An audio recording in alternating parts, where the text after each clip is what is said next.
Oh man, oh man, oh man. Yes sir, yes sir, yes sir. Back again with another video, y'all, man. Woo! Today I am bringing NBA legends explain how crazy good Larry Bird was. Now I'm gonna keep the Larry Bird train rolling, just until somebody else, requests maybe some, current player now or something like that, or want me to do Michael Jordan or somebody else from old age next, so just keep it going, y'all. But I wanted to do this, man, to just have something different on the channel other than music today. So hey, I'm gonna get right to it. Make sure y'all smash that like button for me right now, man. Subscribe to the channel. Hey, let's hear it. The man from Indiana who gave us an 80s to remember by lighting up a battle between the Celtics and the Lakers will forever be heralded as one of the players who saved basketball. Bird and Magic's coast-to-coast war and jaw-dropping styles gave the NBA the boost it needed before the emergence of Michael Jordan. But for Bird, with 3 titles, 2 Finals MVPs, and 3 consecutive MVP seasons, some forget just how good he really was. Today we look at NBA players explaining how crazy good Larry Bird was in his prime. Before we get into all that, if you want to win a PS5 with NBA 2K22 and Madden NFL 22 included, leave a like, comment, subscribe, and turn on notifications to enter the giveaway. When speaking of the NBA's greatest of all time, there's always 5 or 10 guys that hit the list. Each carries a different generation. From 50s Bill Russell to 60s Wilt Chamberlain or 70s Kareem Abdul-Jabbar, 80s Magic Johnson, 90s Michael Jordan, 2000s Shaquille O'Neal and Kobe Bryant, to today's LeBron James. Some get overlooked when they shouldn't, for example, Tim Duncan. And others get left behind because of the lack of titles, like Charles Barkley. What happens when all these players talk of another great as if he was like no other? Larry Bird was lauded by most of these legends, because he was one of them too.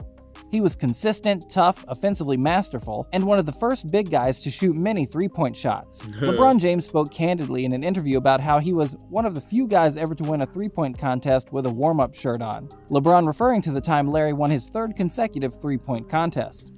That's tough. I think that he actually went in there knowing that he probably was going to win, No, not probably. That he was going to win. If he's had his full, warm-up suit on, he knew he was going to win, bro. He definitely did. Warm-up shirt on. LeBron referring to the time Larry won his 3rd consecutive three-point contest. James continued, for young guys that don't know him, they think of Larry Bird as a jump shooter. But he was so much more than that. He was a passer. He averaged double-digit rebounds. He defended, he took charges.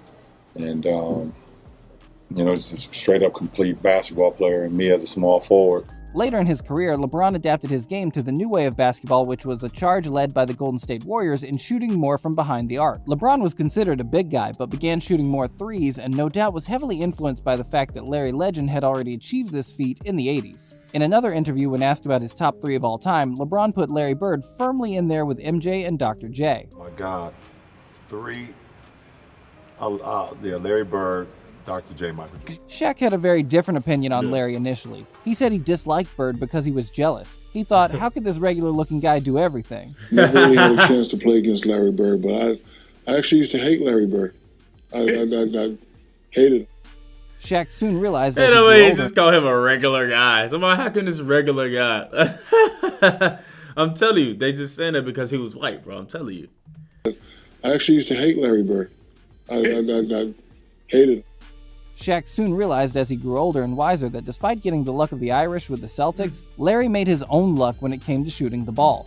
Shaq, at 7'1", of course, had a completely different style of game at the time. He was built to the max and used brute force to impose his will on the defense and rack up the points, blocks, and rebounds. Shaq was also faster than most give him credit for, particularly in the early part of his career. O'Neal the rebound, now the Magic with a final shot chance. O'Neal runs the floor, takes it all the way! Bird was notoriously slow, which was all the more testament to his skill set, but his basketball IQ was just on a different planet. He once sank a shot from behind the backboard, which O'Neal chalked down to a fluke following a bet with his friend. Cam Vincent to Bird, and it goes in! It doesn't count, but it goes in! I've seen everything! Shaq never really got the chance to play against Larry Bird, which is unfortunate, because I don't think it would have taken him so long to recognize greatness. On the other hand, 6-time NBA champion Kareem Abdul-Jabbar battled Bird on numerous occasions while playing with the Showtime Lakers. That's who I gotta watch. Bird got the better of him in the 1980. I gotta watch Kareem too, man. It's just so much about Kareem that I just don't know. For him to be the top points leader in NBA history,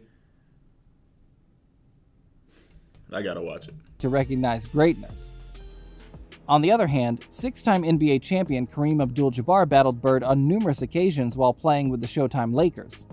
Bird got the better of him in the 1984 finals, and took another 2 in a decade that was largely dominated by the purple and gold. Kareem spoke about how Larry might have been the best he had played against, and said, "How good was Michael Bird? Jordan. I don't think people look at him and think, oh, he's a white guy, slow guy. The chubby white guy, he wore us out, man. You know, because he just, this muscle here, the one between his ears, yeah, that was his best, you know, because he made the 3-pointers and he had assists and rebounded, steals. He was always at the right place at the right time on the court. You know, one of the great players, I had the opportunity to play against. 11-time All-Star Charles Barkley, a regular season MVP during a star-filled 90s, was once asked, "Are you better than Bird?" And he took a long pause before answering, which is very telling. Am I better than Bird? Oh man, that's a great question. Most great players respond immediately with how they think they're the best because you have to have that kind of mentality in order to get to the top. Instead, Barkley answered, I'm a better rebounder. I'm probably a better defender. He's a better shooter, obviously. You know, a lot of people talk about who's better. But you have to have that mentality. No, you know. I think, you know, it's a team game. I think deep down he knew that Bird was a better player, and for someone as good as Chuck to be stumped like that in an interview shows you how heavy the weight of Larry Bird's legacy was. Former teammate Kevin McHale also references how unreal Bird was to play with. McHale was Bird's right-hand man while playing with Boston, claiming the 6th Man of the Year award twice, along with 7 All-Star appearances.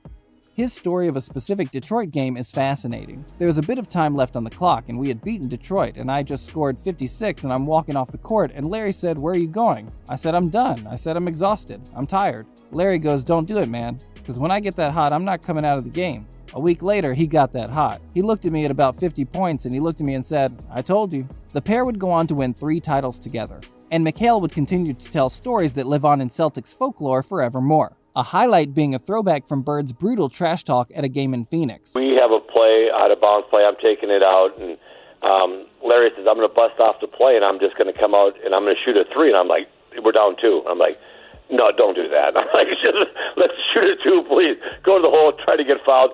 Let's just get into overtime, see if we can't win this game." And Larry says, "No, I'm just going to bust a 3 on him." And I'm like, "Oh, my gosh." So he tells the Phoenix bench, he tells the coaches, "Yeah, I'm just fixing to bust a 3 on you guys and just go home. I'm tired of this." And he gets the ball, jumps out. That's probably like the wildest thing. One of the wildest stories I heard when I reacted to Larry Bird. His trash talking compilation is just that he told them what he was going to do and actually did it. Like, that's just a different type of dog. Like you just gotta have that in you, and especially if you just make the shot. Come on, man. Tells the coaches, "Yeah, I'm just fixing to bust a 3 on you guys and just go home. I'm tired of this." And he gets the ball, jumps out, busts the play, comes out, gets the ball at the slot, shoots the ball. As the ball's in the air, he kind of turns towards the Phoenix bench and yells, "Told you so!" Larry's mental game was such that he could just open up any team and tear them apart. He would use psychological warfare on a regular basis. Players speak of his toughness not because of his size or physicality, but because of his mind. He would impose his will on the opposition and could force them off their game just as much as he could switch on his. A mastermind at trash talk tactics, Larry Bird will forever go down in history as one of the greatest trash talkers of all time. And in the 80s, that mattered. With players such as Bill Laimbeer, Hakeem Olajuwon, Magic Johnson, and the eventual emergence of Michael Jordan, Bird did what was necessary in order to gain that mental edge that took him over the top. James Worthy, the 1988 Finals MVP, simply stated that Larry was trash-talking all the time, but the problem was he could back it up. Yeah, he could back it up. So when you're arrogant and you can back it up, you're not arrogant, you're just good. And Larry was good. Even Worthy's former teammate Magic Johnson spoke on the fact that he had a real dislike for Larry Bird as far back as their college playing days for the very reason that Larry would constantly get the better of him. Johnson claimed in a recent interview during a press build-up for the Broadway play about the pair that after he beat Larry in the NCAA championship game in 1979, the most-watched college basketball game ever, by the time he got to the Lakers, they were 0-8 to the Celtics. You had to hate the Celtics to beat them because when I got here, we were 0-4, I think 8, and then the first time against the Celtics, and then in championship series, and then we lost that in '84. That made us 0-9, I believe. And later is quoted as saying, "When I played, Larry Bird was the only one I feared." Not bad when hearing it from a 5-time champion and one of the true great basketball players of all time. At the 2019 NBA Awards, Johnson received the NBA Lifetime Achievement Award, but it was shared with guess who? Larry Bird. Bird was simply the king of talking the talk, then actually going out and walking the walk. Listen, man, retirement is great for you because you never talked this long.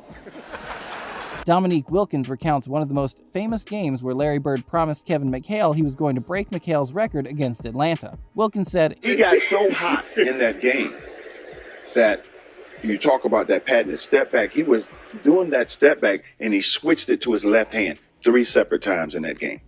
He hit a 3. He was scoring anywhere on the floor that he wanted. Is this when the bench was giving each other 5? The bench was giving each other 5. So did you get in a fight with them after the game? Forget Larry. Did you beat anybody on the bench? Because you giving 5, he's scoring on me. Every one of those guys got fined $3,000. Okay. Larry's legend lives on because of the greats that want to tell them. That's a hard The reason picture. there's a list of top 10 players who consistently call Bird their toughest opponent or one of their all-time greats is because Larry himself is in that list. Larry is a top 10 baller of all time. His style doesn't matter when his skill sinks the opposition. Because above all, the opposition will remember. They'll remember the steals, the shots, the clutch plays, and the trash talk. They'll remember the Bird from the early 80s, not from the early 90s. The Larry who stepped out on the court in his warm-up jacket and made Michael Jordan recoil in envy. MJ announced, "He ain't took off his top yet." Oh, yeah. I didn't see when he took off his top. Well, when Bird did, it was all business. He may as well have taken a mop and bucket to the floor because he was about to clean up. He was an impetuous and never-relenting opponent that took the life from anyone who stepped onto his battlefield.